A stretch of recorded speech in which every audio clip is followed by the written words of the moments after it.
amis, merci d'être là si nombreux, car ce soir, nous vivons un moment, nous en avons tous conscience, très important. Depuis plusieurs jours, les interrogations sont vives, les hypothèses foisonnent, et la seule question que vous vous posez, c'est quel rôle Manuel Valls entend-il tenir pour la France? Et comme à Évry, nous n'avons pas l'habitude d'y aller par 4 chemins, la question qui nous brûle les lèvres, c'est est-ce que Manuel Valls va s'engager dans la course majeure, celle de l'élection présidentielle? Alors, sans plus attendre, je vous demande d'accueillir celui que vous connaissez tous, car il est ici chez lui, Manuel Valls.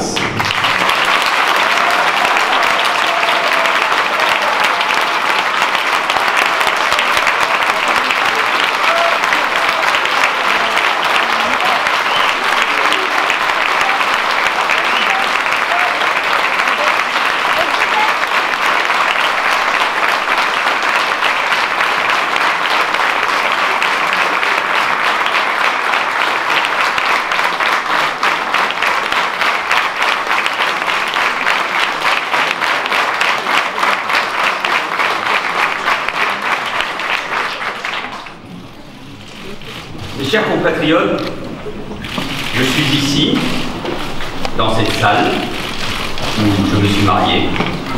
Je suis ici à Évry, dans ma ville, celle de ma famille, de mes enfants. Ma ville de cœur, une ville intense, attachante, jeune, populaire. Cette ville où on se parle toujours, directement, avec franchise. Cette ville qui est une école de la vie. J'ai appris tellement de mes concitoyens. Alors oui, je suis candidat à la présidence de la République.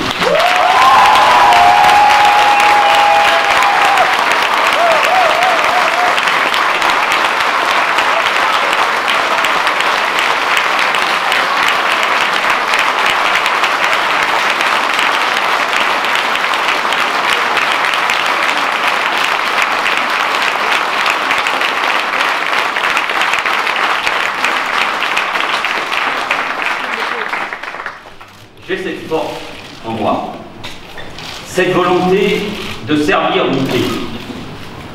C'est au-delà des mots. C'est une conviction totale.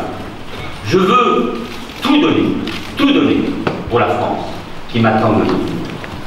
Ministre, Premier ministre, j'ai fait mon devoir, vous me connaissez, sans jamais me ménager, avec énergie, en parfaite loyauté, avec le souci constant d'être à la hauteur de la mission que m'a confiée le chef de l'État.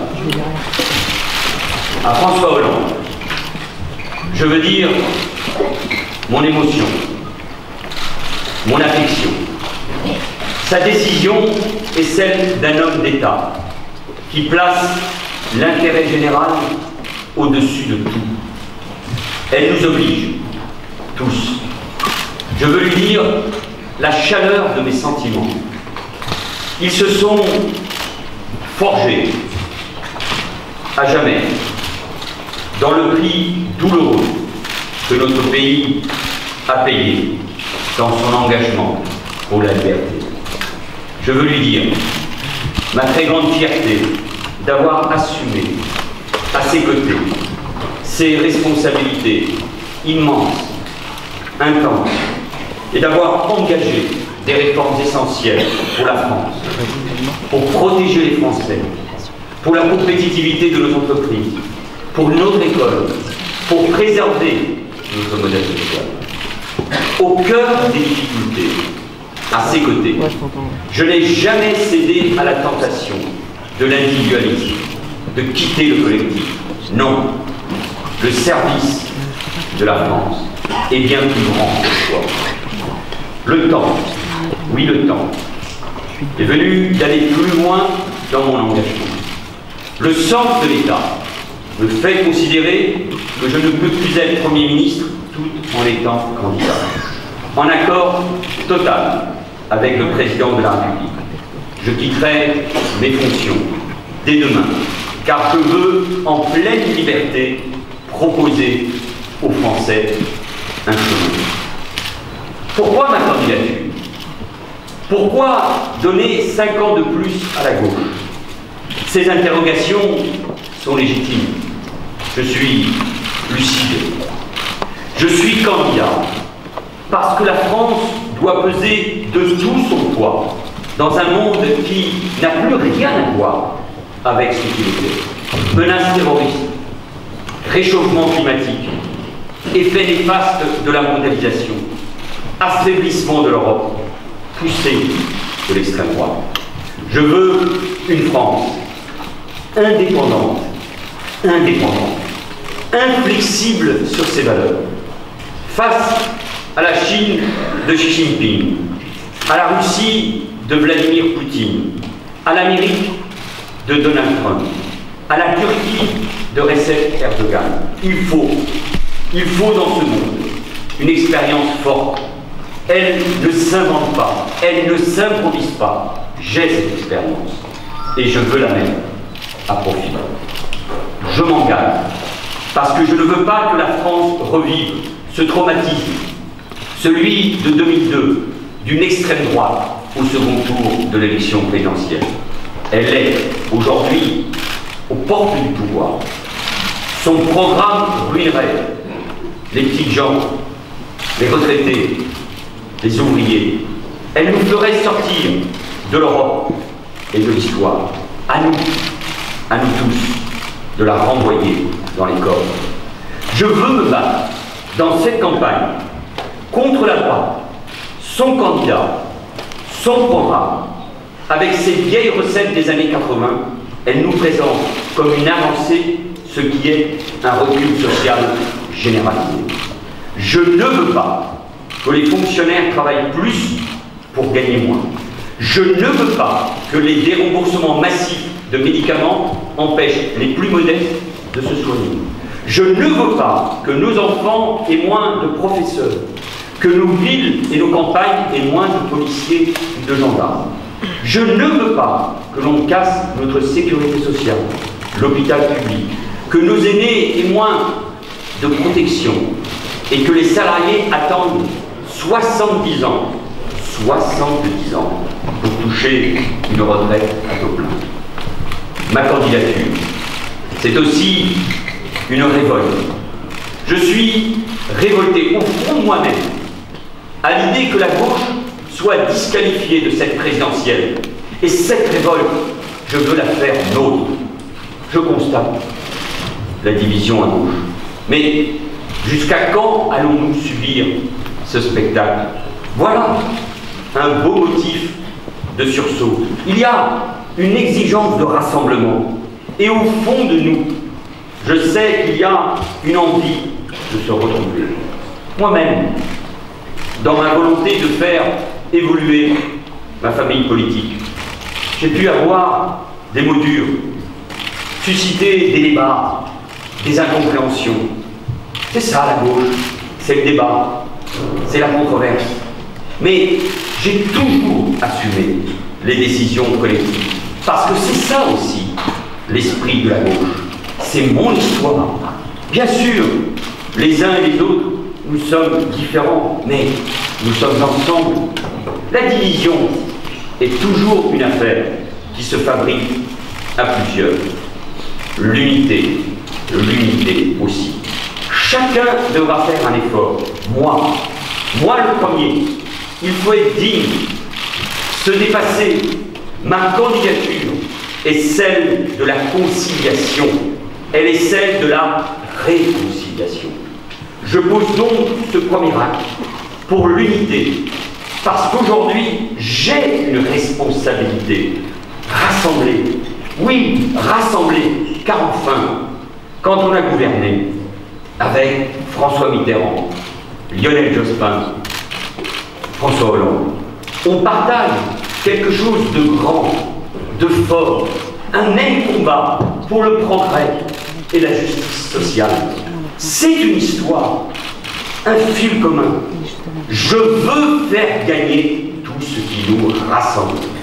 Et la primaire qui s'ouvre est un formidable moyen pour recréer l'unité. Ce n'est pas que l'affaire des partis, c'est votre responsabilité. J'invite les femmes, les hommes de gauche, les progressistes, mais j'invite aussi tous les Français qui refusent l'extrême droite, qui refusent la régression sociale que propose François Fillon, à s'emparer de ce moment, à venir nombreux, oui nombreux, mobilisez-vous pour choisir librement, débattre, et je le ferai moi-même, avec respect, sans de l'écoute, sans polémiquer, sans jamais délirer. La gauche est grande et belle quand elle parle à tous les Français et qu'elle rassemble quand son destin se confond avec celui de la France. La France, oui, la France, a besoin de la gauche, garant de cet esprit français auquel nous devons rendre toute sa force. La laïcité, qui est notre bouclier, pour assurer la tolérance, pour protéger, pour que dans ce pays on puisse croire ou ne pas croire, se respecter. L'égalité que l'école doit promouvoir. L'égalité aussi, c'est un combat fondamental entre les femmes et les hommes. La fraternité, qui fait que la France est une nation où chacun est préoccupé par le sort de son prochain. Ce fameux modèle social français qu'il faut moderniser, mais aussi préserver, c'est de ne jamais fermer les yeux sur la pauvreté, les oubliés, les mal logés, les précaires, les humiliés de la vie, pour leur tendre la main, leur redonner la dignité à laquelle ils ont droit. L'esprit français, c'est la liberté, celle qui consiste à exercer, quoi qu'il en coûte, son esprit critique, celui de Voltaire, car l'esprit français, nous le savons, est indocile et rebelle. Et en 2015, nous l'avons payé par le sang. L'esprit français, c'est penser en grand pour le monde, comme nous l'avons fait avec le président de la République lors de la COP21 ou en engageant nos armées au Mali, au Levant. L'esprit français, c'est la culture, la création, notre magnifique exception, notre patrimoine, nos paysages, notre créativité, la French Tech reconnue sur tous les continents, mais aussi notre langue, le français, que des dizaines de millions d'hommes et de femmes parlent dans le monde, le français, celui de Rabelais, d'Hugo, de Camus, de Césaire, de Beauvoir, de Patrick Modiano ou de Leila Slimani. Cet esprit français, je veux l'incarner, le faire respecter, l'entretenir, le porter, c'est pour moi une mission fondamentale. Mais je veux vous dire la vérité, car je n'ai jamais mâché mes mots. J'ai toujours nommé les problèmes pour mieux les combattre. Les communautarismes, la ségrégation sociale, le racisme, l'antisémitisme, les actes anti-musulmans, les actes anti-chrétiens, les discriminations qui nous fracturent. J'en ai assez de ces discours qui nous divisent, qui stigmatisent là nos compatriotes musulmans, là les réfugiés fuyant la guerre. Et pourtant, chaque fois que je vais dans une commune, une école, une entreprise, une association, je ressens la même émotion. Partout, des citoyens se mobilisent pour nous aider, pour les personnes qui vivent avec un handicap, pour ceux qui souffrent, pour ceux qui ont faim. Notre pays aspire profondément à ce récit commun. Il y a des ressources dans la société française, dans nos familles. Il y a un optimisme, une générosité. Il faut aller chercher ce qu'il y a de meilleur dans chacun de nous. Les Français ont besoin de retrouver un esprit, celui d'une société moins dure, plus solidaire, plus fraternelle, plus morale. Nous partageons tous une belle idée de la France. Nous devons faire vivre cette idée. Je veux mettre la France à la hauteur d'un monde nouveau. La mondialisation doit être mise au service des peuples en clair. Je veux que les classes populaires, les travailleurs retrouvent leur dignité, leur capacité à faire, à créer, à produire, bref, à construire ce pays comme ils l'ont toujours fait. Ne pas subir la mondialisation, c'est forcément pour moi, qui suis profondément européen, par mes origines, par mes convictions, par mon engagement socialiste, c'est refonder le projet européen qui ne défend pas assez aujourd'hui nos intérêts, qui n'est pas assez proche des peuples. Je veux une Europe forte dans le monde, qui investit dans l'avenir, la jeunesse, le social. Mais la France, à la hauteur d'un monde nouveau, c'est miser plus encore sur notre génie créatif, sur notre compétitivité, sur notre agriculture, sur notre industrie, nos PME, nos entrepreneurs, nos commerçants, nos artisans, nos salariés, parce que le travail est une valeur. Et cela passe par l'investissement massif dans des secteurs nouveaux qui feront la croissance et les emplois de demain. Économie verte, transition écologique, énergie renouvelable, numérique et les sciences du vivant.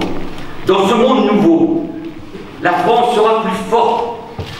Elle sera une grande nation, car elle sera une nation éducative, c'est-à-dire une nation qui met toute son énergie, son audace, plus d'audace encore pour lutter contre les inégalités dans l'éducation, la formation tout au long de la vie, l'apprentissage, la recherche, la santé. Une nation intelligente qui crée de la valeur, de la richesse, de l'épanouissement.